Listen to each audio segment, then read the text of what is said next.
자, 오늘은 역대지상 10장 1절로 6절까지, 그 다음에 13절로 14절까지 같이 읽습니다. 시작. 블레셋 사람이 이스라엘의 싸움을 걸어왔다. 이스라엘 사람들은 블레셋 사람 앞에서 도망하다가 길보아 산에서 죽임을 당하여 쓰러졌다. 블레셋 사람들이 사울과 그의 아들들을 바싹 추격하여 사울의 아들 요나단과 아비나답과 말기수아를 죽였다. 싸움이 치열해지면서 전세가 사울에게 불리해졌다. 활을 쏘는 군인들이 사울을 알아보고 활을 쏘자 그가 화살을 맞고 중상을 입었다. 사울이 자기의 무기당번 병사에게 명령하였다. 내 칼을 뽑아서 나를 찔러라.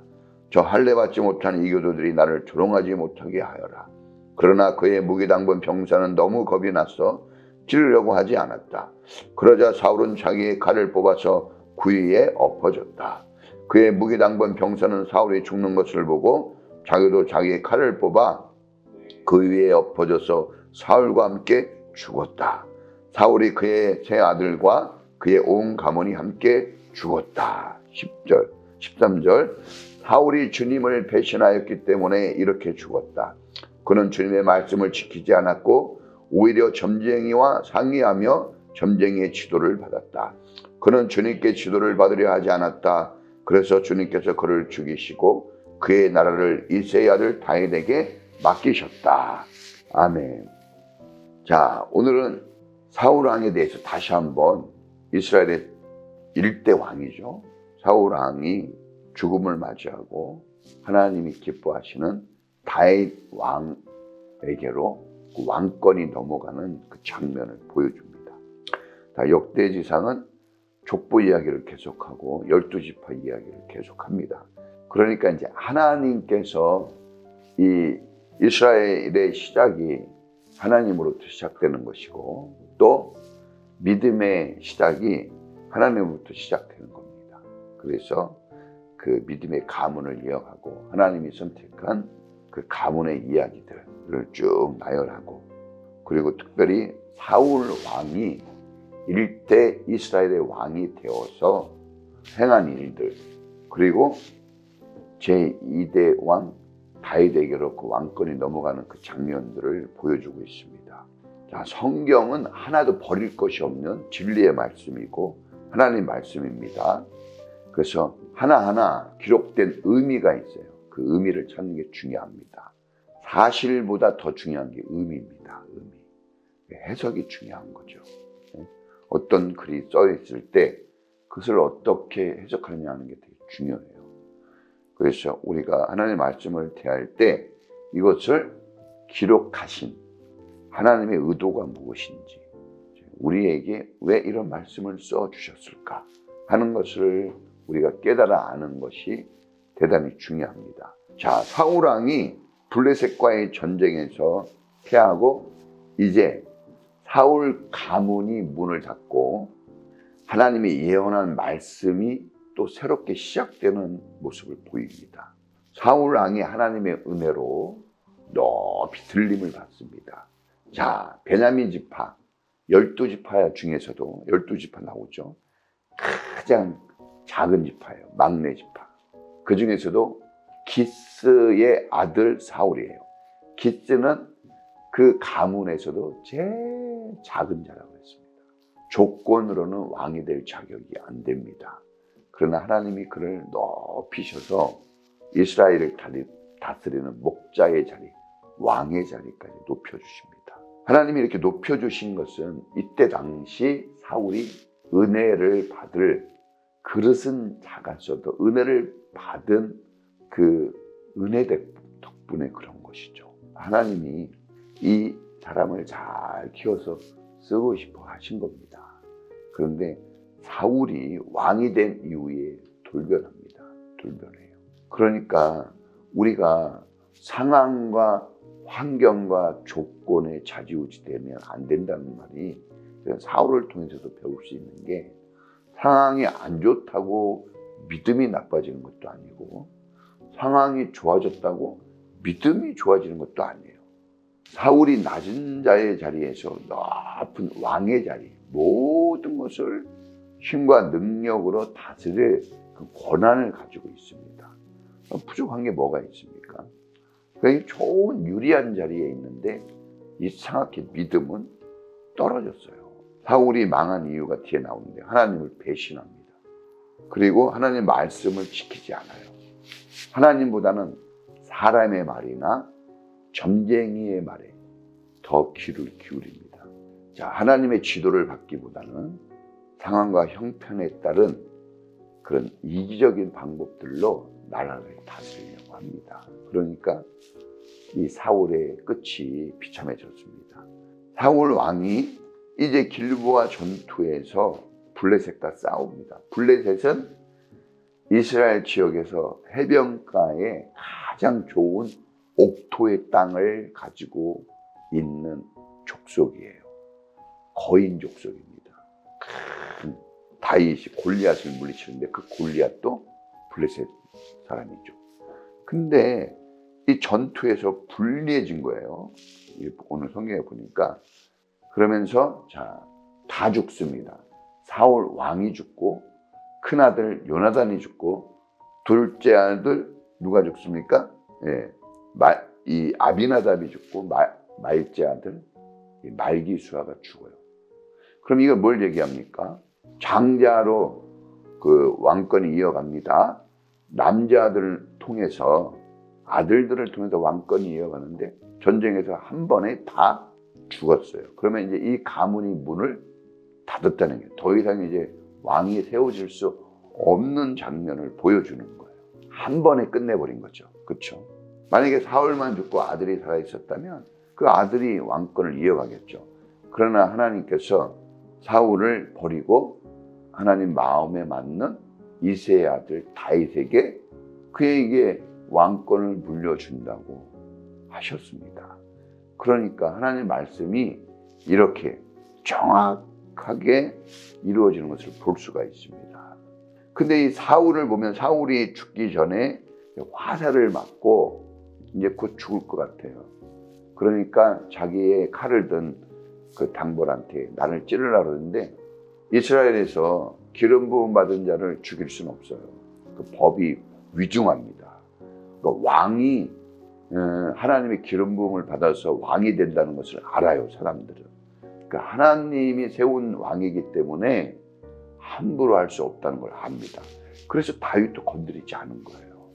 다윗이 훌륭한 인격을 가졌다 하기보다는 하나님의 기름 부으심을 무시한다던가 하나님의 말씀을 무시하는 사람들의 최후가 불행해지기 때문에 다윗이 사람에게 쫓겨다니는 신세가 되었어도 하나님께는 버림받고 싶지가 않은 거였죠. 그러니까 지혜로운 사람입니다.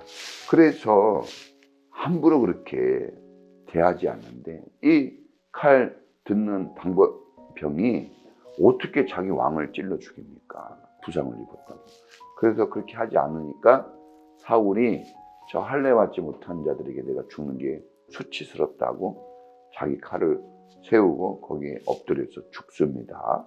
자, 이런 걸 볼 때 사울이 자기가 할례 받은 하나님의 특별한 민족, 백성이라는 걸 알았어요. 그래서 할례 받지 못한 이방인들의 손에 죽는 걸 수치로 여겼죠. 이런 마음을 조금 더 빨리 가졌더라면 하나님의 그 은혜로운 백성, 하나님의 축복된 특별한 사람으로 세움받았다는 것을 진작에 깨달았다면 그가 이런 비참한 최후를 맞이하지 않았을 겁니다. 사울과 함께 그의 군대, 그의 온 가족이 이제 다 문을 닫습니다. 죽었다는 얘기죠. 자, 그런데 우리가 이렇게 성경을 읽을 때 참 안타깝고 이제 걱정이 되죠. 이렇게 왕이 죽었으니 어떻게 되나. 그러나 하나님은 저녁이 되고 아침이 되니 새로운 날이 되더라. 인간적으로는 어두운 시대를 보는 것 같지만 하나님 편에서는 광명한 새날을 열어주는 그 경점에 우리가 눈을 좀 맞출 필요가 있습니다. 지금 고난이 다가 아니라 이 고난 다음에 오는 하나님의 새로운 출발을 볼 수 있는 그런 마음과 믿음의 눈을 가져야 될 줄로 믿습니다. 그래서 사울이 망한 이유는 한마디로 그가 하나님을 떠났기 때문에 그래요. 하나님을 가까이 함이 내게 복이라고 그랬습니다. 금묵자학이라고 먹을 가까이 하면 거머쥐게 돼 있어요. 마찬가지로 우리가 누구를 가까이 하느냐 하는 게 되게 중요합니다. 인생에서. 그래서 그 사람이 어떤 유인인지 우리가 알려면 그 사람의 주변을 살펴보면 된다 그랬습니다. 특히 그 사람이 어울리는 친구를 보라 그랬어요. 우리가 결혼할 때에도 당사자만 보는 게 아니라 그 당사자가 사는 집을 봐요. 그 부모를 보고 그 가문을 들여다보는 이유는 그 사람이 어떤 환경에서 어떤 토양에서 먹고 마시며 자랐는가 이것을 확인하기 위해서 그런 겁니다. 술을 넣으면 술이 나오고 물을 넣으면 물이 나오고 밥을 넣으면 밥이 나오죠. 입력이 있으면 출력이 있어요. 이거는 확실한 겁니다. 마찬가지로 우리가 하나님의 은혜를 먹고 마시면 사람이 떡으로만 살 것이 아니요 하나님의 입에서 나오는 말씀으로 살 것이라고 했습니다.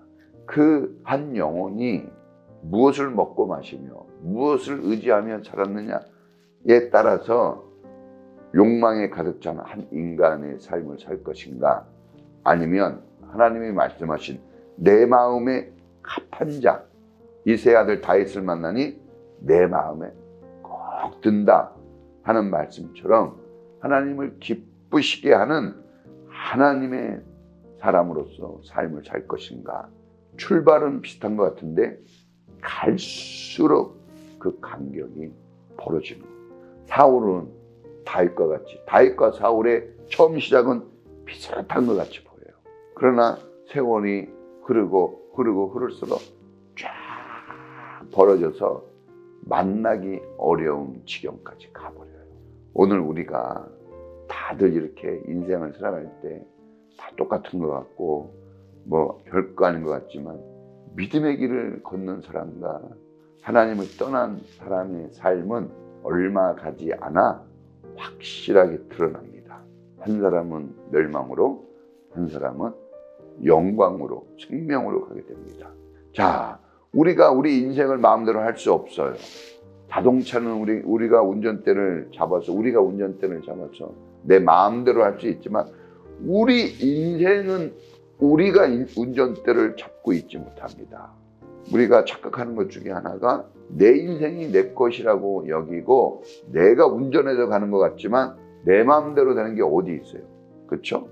열심히 일해가지고 돈 벌고 싶은데 일할 일자리도 없고 열심히 한다고 돈을 버는 것도 아닙니다.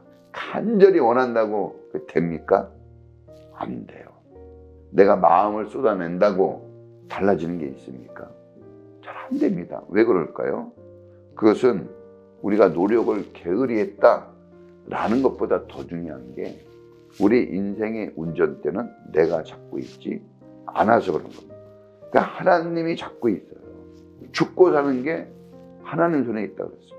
그렇죠? 한나가 기도하잖아요. 죽이기도 하시고 살리기도 하시는 하나님. 그러니까 우리가 우리 마음대로 할 수 없는 인생인데 내 마음대로 하려고 그러면 결국은 빗나갑니다. 아무리 수고하고 노력한들 그 결과가 슬픔과 아픔뿐이다 그랬는데 정말 슬프고 아프네요. 하루아침에 이 영광에서 뚝 떨어지는 가물을 보니까. 그러나 또 한편으로는 밑바닥에서 다시 쫙 올라오는 다윗이 있네요. 동력 하늘에 떠오르는 태양처럼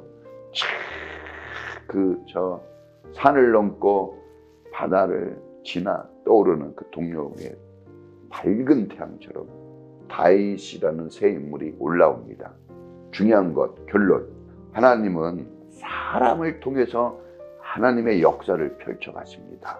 얼마나 이게 영광스러운지 몰라요. 우리가 어떤 그 지도자에게 선택받고 그 자리에서 쓰임받는 것만 해도 얼마나, 그죠? 누가 나를 좀 써줬으면 하는 게 소원 아닙니까? 이 세상에. 어느 회사 사장님이 나 좀 불러줬으면, 어느 자리에서 나를 좀 써줬으면, 하물며 그럴진데 우주의 왕이시고 만왕의 왕 되시는 주님께서 나를 불러 쓰신다고 할 때 얼마나 영광스럽겠습니까? 그 충성되 맡은 자들에게 구할 것은 충성이에요. 충성되이 행하는 것이 하나님을 기쁘시게 하고 나 자신도 복되게 하는 길입니다. 그런데 사울은 배신하였고 다윗은 충성하였습니다. 충성하는 삶이 오늘 우리에게 되게 중요합니다. 나라도 그렇고, 나라도 간신이 많으면 나라가 망해요. 그리고 교회도 충성하는 사람이 많을 때 교회가 잘 됩니다. 직장과 가정도 충성된 사람들이 앞서 일할 때 직장도 잘 되고 그 가정도 잘 되게 되는 줄 믿습니다. 사울의 삶을 따라갈 것인가, 다윗의 길로 갈 것인가. 하나님은 사울에게도 은혜 주셨고 다윗에게도 은혜 주셨습니다. 중요한 것은 이제 그 사람의 선택과 결단입니다. 오늘 우리가 이 연말에 다시 한번 나를 지금까지 인도해 주신 분 하나님, 내가 앞으로 새날에도 믿고 의지하고 따라갈 분은 주님뿐이 없다 하는 이 믿음의 마음을 다시 한번 굳게 하고 사울의 길이 아닌 다윗의 길을 걸어가는 믿음의 성도가 되기를 축원합니다. 할렐루야. 우리 다 같이 주님 이름 한번 부르고 기도하겠습니다. 주여!